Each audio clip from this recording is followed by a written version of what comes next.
Panginoon, salamat sa bagong araw na ito.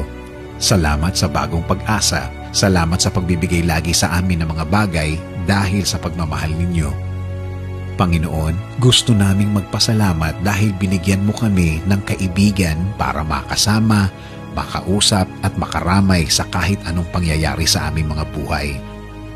Salamat dahil po sa kanila gumagaan ang buhay kapag kasama namin sila. Alam po namin, Lord, na pinili mo sila carefully for us that they can be a big helping hand para sa aming mga buhay, Lord.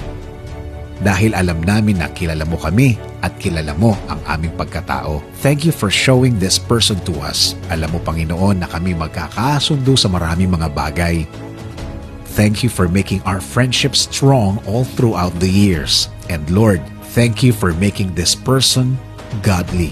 Dahil minsan, hindi ko maintindihan ng mga bagay sa buhay. At the end of the day, this person is always reminding me that you are still in control. Salamat, salamat sa taong ito. At Lord, hindi lang ako nabibless sa Kanya, kundi ang buong pamilya ko na lagi kaming isinasama sa Kanyang mga dasal, na lagi siyang nangungumusta, na laging inaalam ang aking kalagayan and also my family. Lord, thank you sa lahat ng kaibigan sa mundo. Thank you for sending these people into our lives. Thank you for this kind of relationship. Thank you for making this person a blessing to my life.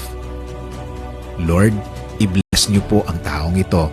Bless them more, God.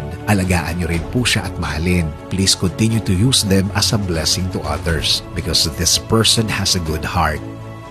Bless our friendship, Lord, with more years of being together, glorifying your name. Prayer din namin, Lord, na patuloy niyo kaming proteksyonan ng inyong pagmamahal, kami at ng aming mga pamilya. This is our prayer. In Jesus' name, Amen.